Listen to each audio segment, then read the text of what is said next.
Okay, सो कल जो हमने क्लासिफिकेशन किया था that was based on the conductivity. आज हम जो क्लासिफिकेशन करेंगे that is based on the energy levels. And इसमें अपने को एमसीक्यूज आता ही आता है। ये ऐसा एक पार्ट है जिसको आप एमसीक्यूज के लिए यूज कर सकते हो। ऐसा थियोरेटिकली वो बहुत इजी है, इसमें कुछ डिफिकल्ट नहीं है। जब बोर्ड के एग्जाम पॉइंट ऑफ व्यू से इसमें आपको क्वेश्चन पूछा जाता है तो बहुत ही क्लियर कट क्वेश्चन रहता है। You have to differentiate the three on the basis of energy level या energy diagrams. So we have two types of bands. VB represents the valence band and CB represents the conduction band. Correct. तो यहाँ पर VB it stands for valence band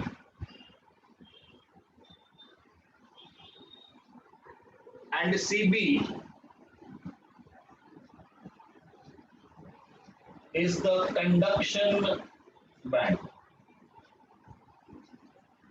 तो ये आपके दो basic energy levels होते हैं।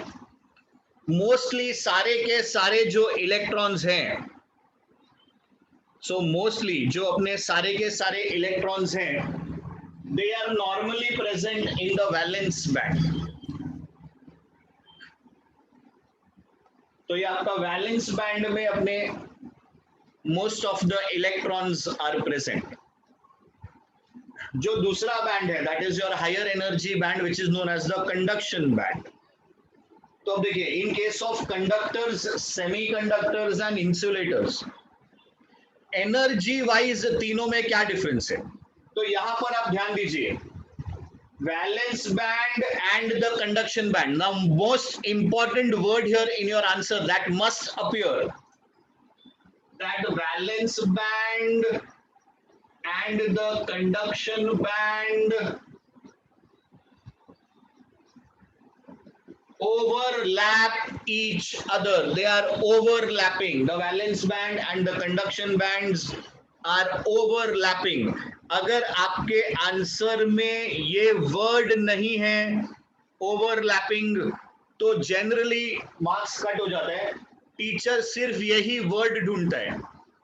कंडक्टर में क्या होता है, valence band and conduction band are overlapping. अब इसको थोड़ा और नीचे बना सकते थे, ऐसा कुछ नहीं कि जस्ट टच होना चाहिए क्या, तो that is not a criteria कि इसको जस्ट टचिंग करो क्या, कैसा आप चाहो तो यहां से बना दो। So it really doesn't make a difference, just ensure कि वो एक के ऊपर एक आए। इसका मतलब क्या हुआ कि वैलेंस बैंड में जो इलेक्ट्रॉन्स है उनको आपने थोड़ा सा भी एक्साइटेशन दिया तो they can quickly move into the conduction band and that is why they are good conductors, या यहाँ पे आपके इलेक्ट्रॉन्स का मूवमेंट शुरू हो जाता है।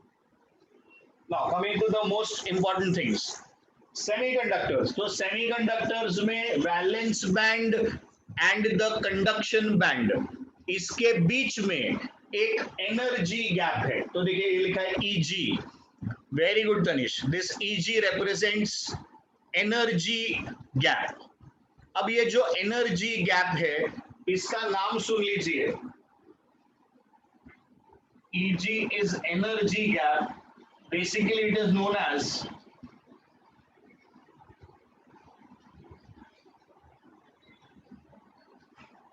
forbidden energy gap। अब forbidden energy gap क्यों बोलते हैं? Very good Akanksha. So it is the forbidden energy gap क्योंकि ये जो आपका बीच का सेक्शन है इसमें आपको कोई भी इलेक्ट्रॉन नहीं मिलेगा, या तो इधर है या इधर। So it is either in the valence band और it is in the conduction band.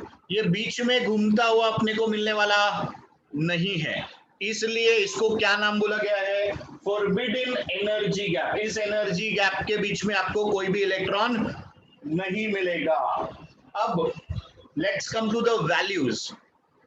In case of semiconductors we say that the energy gap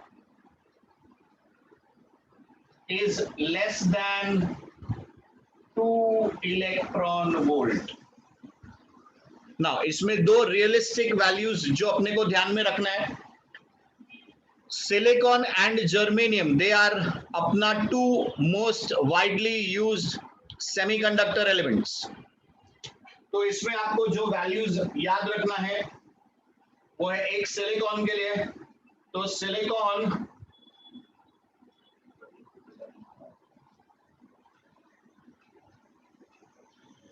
the energy gap is around 1.1 eV, and germanium the energy gap, शाबाश तनिष, बहुत बढ़िया, so it is around 0.67 या 0.7 भी लिया जाता है, तो 0.67 eV. तो ये दो वैल्यूज अपने को याद रखना चाहिए. Generally we say it should be less than 2 eV. Now coming to insulators. Insulators में ये energy gap और बहुत clearly दिख रहा है अपने को, ये energy gap काफी बड़ा है. In case of insulators this energy gap is greater than 5 eV. हाँ 2 से ऊपर ठीक है, but then we say it is a much bigger gap, so it should be greater than 5 eV. किसी भी तरीके से आप इलेक्ट्रॉन को यहां से यहां भेज ही नहीं पाओगे. तो इधर क्या हो रहा है, आपके पास इलेक्ट्रॉन कौन से बैंड में है, वैलेंस बैंड में. इधर आपने थोड़ा डोपिंग वगैरह का प्रोसेस किया and the energy level changes, we have something for conduction.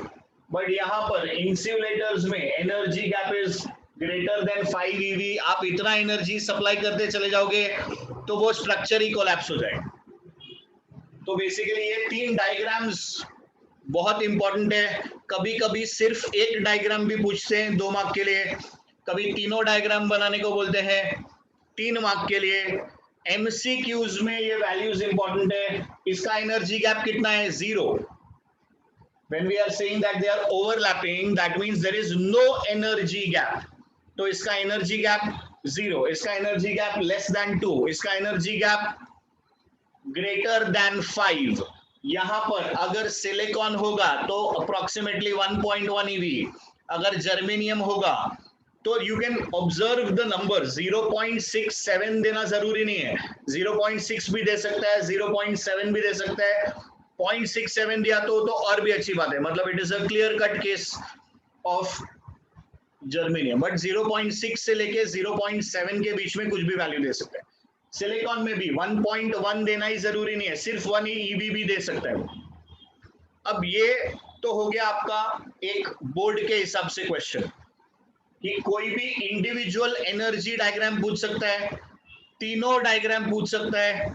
इसका MCQs का कॉन्सेप्ट क्या रहेगा कि इसके अंदर एनर्जी गैप का वैल्यूज पूछ सकता है. अब आते हैं आपके JEE मेंस और नीट पे कैसा खेलता है. बोर्ड लेवल पे अपन ने ये देख लिया, या CET लेवल का तो ये काम हो गया. बट जब आप JEE या नीट के क्वेश्चन पे आते हो तो इसी चीज को वो और थोड़ा घुमाएगा. कैसा घुमाएगा, आपके पास में है एनर्जी, तो वो बोलेगा कि एक इलेक्ट्रॉन जो है वो वैलेंस बैंड में से चला गया कंडक्शन बैंड में, उसका वेवलेंथ कितना.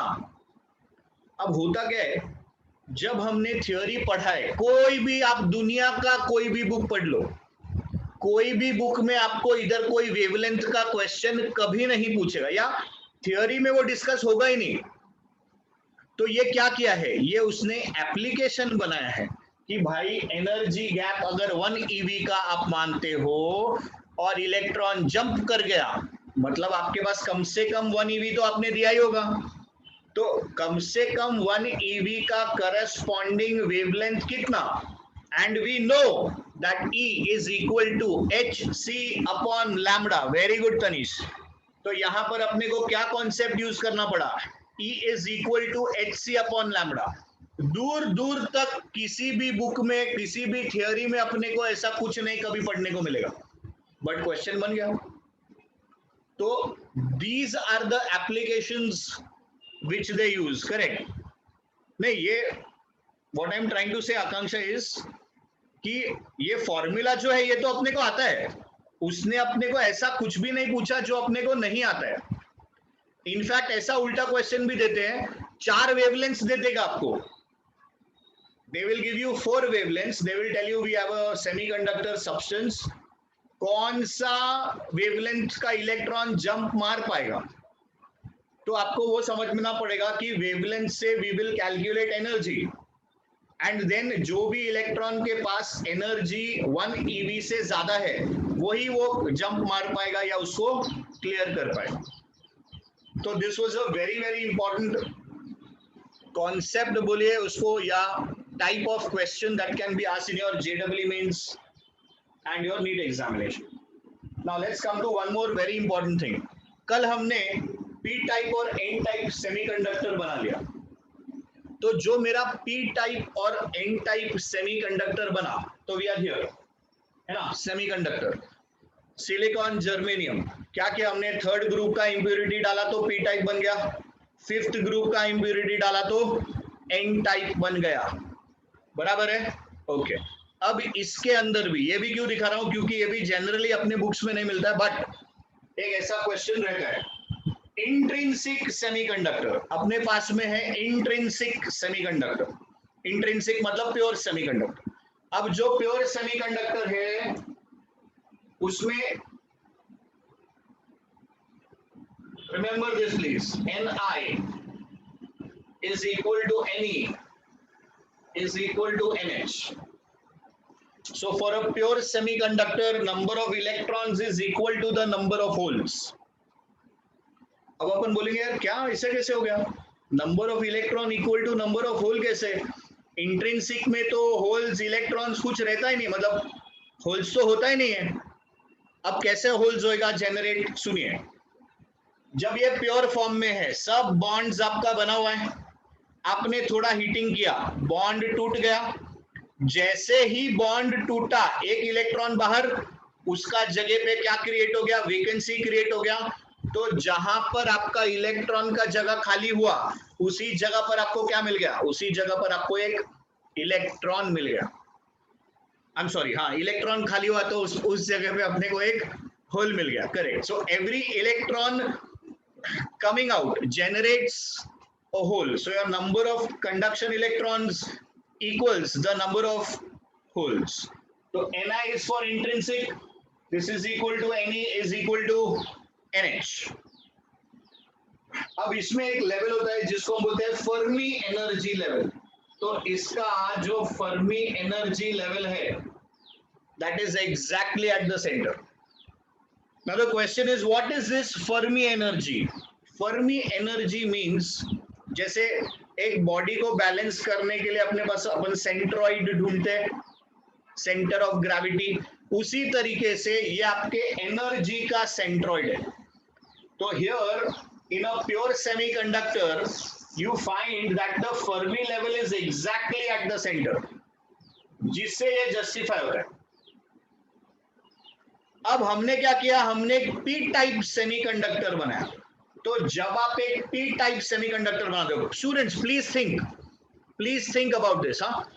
तो जब हम एक पी टाइप सेमीकंडक्टर बनाते हैं, वेरी गुड तनीश, तो आपका नंबर जो बात कर रहे हैं, तो we are saying NH is greater than Ne, चलो done, correct, number of holes बढ़ेगा, बहुत बढ़िया आकांक्षा, एक्सीलेंट एक्सीलेंट थिंकिंग। तो नंबर ऑफ होल्स बढ़ेगा, पी टाइप कैसे बनाया, 3rd ग्रुप का इंप्यूरिटी डाला है हमने 3rd ग्रुप का इंप्यूरिटी डाला है, NH बढ़ गया, नंबर ऑफ इलेक्ट्रॉन्स कम हो गया। Now can you tell me what happens to this line, ये जो लाइन है इसका क्या होगा, वेरी गुड तनीश, बहुत बढ़िया, नीचे 2 ही जन आंसर दे रहे हैं। सो ये जो मेरा सेंटर पे था energy, you will find that it shifts slightly downwards. तो जो आपका फर्मी एनर्जी लेवल है पी टाइप का, क्या नहीं समझा? अच्छा, ओके, चलिए, I'll come to it again. Now let's continue with N type. N type कैसे बनता है भाई? N टाइप में आप फिफ्थ ग्रुप का इम्प्यूरिटी डालते हो, Ne becomes more as compared to NH. Electron ज्यादा है, बहुत बढ़िया. एंड देयरफॉर वो इलेक्ट्रॉन्स भी जो रहेगा वो सब कंडक्शन इलेक्ट्रॉन्स है. Since they are conduction electrons, तो उसका वेरी गुड, उसका जो फर्मी लेवल है that is towards the conduction band. Okay, अब जो लोग को ये नहीं समझा था, एक बार फिर से आपके लिए समझाने की कोशिश करता हूं. हमारे पास में होता है प्योर सेमीकंडक्टर. इसमें जब हम थर्ड ग्रुप की इम्प्यूरिटी डालते हैं तो वो बनता है पी टाइप, और जब आप फिफ्थ ग्रुप की इम्प्यूरिटी डालते हो तो वो बनता है एन टाइप. तो जब वो पी टाइप बनता है, पी टाइप में आपने थर्ड ग्रुप का इम्प्यूरिटी डाला है तो 3 बॉन्ड बना और एक इलेक्ट्रॉन का जगह खाली रह गया. कहां पर? वो देखो, वो जो बैंड आपका, वो वैलेंस वाले जो बॉन्डिंग थी उसके अंदर का इलेक्ट्रॉन खाली हो गया. मतलब यहां पर आपके पास 4 इलेक्ट्रॉन था वो बैंड के अंदर, और अभी आपके पास 3 इलेक्ट्रॉन है. तो आपका एनर्जी बढ़ा है कि कम हो गया है? तो आपका एनर्जी लेवल कम हो गया. सिमिलरली जब आप एन टाइप बनाते हो, आप फिफ्थ ग्रुप का इम्प्यूरिटी डालते हो, तो जब आप फिफ्थ ग्रुप का इम्प्यूरिटी डाल रहे हो तो फिफ्थ ग्रुप में क्या था? 4 तो आपके वो बैंड्स ने बॉन्ड बना लिए, वैलेंस बैंड के अंदर 4 बॉन्ड आपके बन गए, और आपके पास एक इलेक्ट्रॉन एक्स्ट्रा बच गया, जो कि कौन सा इलेक्ट्रॉन है? जो खुद एक कंडक्शन इलेक्ट्रॉन है. तो वो फ्री है, वो आपके वैलेंस बैंड में है ही नहीं, इट इज ऑलरेडी आउट. तो यहां पर जो आपका एनर्जी है, इधर आपके पास 4 इलेक्ट्रॉन था, अभी इधर आपके पास 5 इलेक्ट्रॉन है, तो यहाँ का जो एनर्जी है वो क्या हो गया? वो एनर्जी बढ़ गया. एंड इस टाइप का जो डायग्रामेटिक क्वेश्चंस है that they have appeared in the JEE mains का examination. See why I am stressing on this so much, कि क्योंकि जो आपका 11th और 12th ये दोनों हम लोग क्यों कर रहे हैं? क्योंकि 11th और 12th कभी कभी सेमीकंडक्टर्स मिला के 3-4 क्वेश्चंस भी पहुंच जाता है.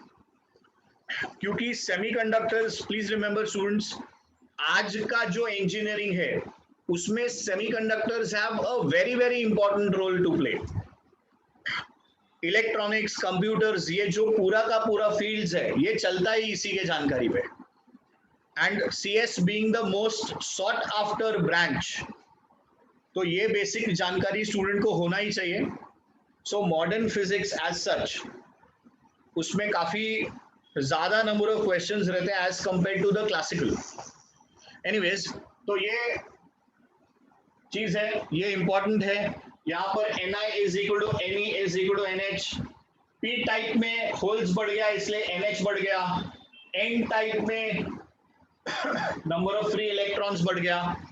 अब इनसे रिलेटेड देखिए एक फॉर्मूला है हमारे पास, 11th स्टैंडर्ड के टेक्स्ट बुक के सॉल्व्ड एग्जाम्पल 1 और 2, ये दोनों आप इसके बेसिस पे समझ सकेंगे. तो यहाँ पर ये तीनों फॉर्मूला को जब हम कंबाइन करते हैं तो हमारे पास एक फॉर्मूला बनता है, and that formula is Ni square is equal to Ne into NH, या NH इंटू Ne, कैसा भी लिख दो. अब ये कैसा क्वेश्चन होता है? देखिए कि आपके पास पहले एक प्योर सैंपल होगा और उस प्योर सैंपल के अंदर आप कुछ इम्प्यूरिटी इंट्रोड्यूस करेंगे, और जब वो आप इंट्रोड्यूस करेंगे इम्प्यूरिटी, तो जो नया नंबर ऑफ इलेक्ट्रॉन्स रहेगा या नंबर ऑफ होल्स रहेगा वो कितना हो जाएगा. तो ये इस टाइप का क्वेश्चन है, बहुत ही इंपॉर्टेंट टाइप का क्वेश्चन है. So just ensure that you please do the two solved examples in the standard 11th वाला textbook. Ni square is equal to Ne into NH. अब उसमें क्या होता है, देखो स्टूडेंट्स, ये फॉर्मूला याद करके आप चले जाते हो, फिर अटकते कहाँ पे हो. जब आप क्वेश्चन पढ़ोगे तो क्वेश्चन में आएगा मैंने इम्प्यूरिटी ऐड किया 1 पार्ट पर मिलियन, और 1 पार्ट पर मिलियन भी वो लिखता है ऐसे 1 ppm.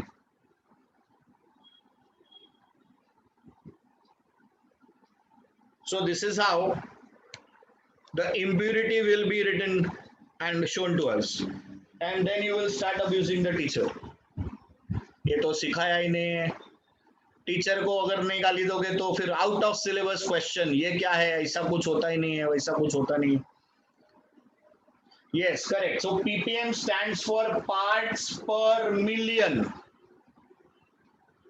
1 million is 10 lakhs. तो अपना बेसिक्स करेक्ट कर लीजिए. Yes, very good. ये जिसका केमिस्ट्री अच्छा है उसको याद आ जाएगा. केमिस्ट्री में आप इसको यूज करते हो कि जब आप कुछ मिक्स करते हो इतना उतना जो भी है वो पार्ट्स पर मिलियन में रहता है. सो 1 part per million, please remember, it is 1/10⁻⁶. तो कितना हो गया ये 1/10⁻⁶. ये है हो गया parts per million. 1 part per million का meaning, as I said, 1 million is 10 lakhs. 1 lakh में 5 जीरो, 10 लाख में 6 zero. So 1 part per million.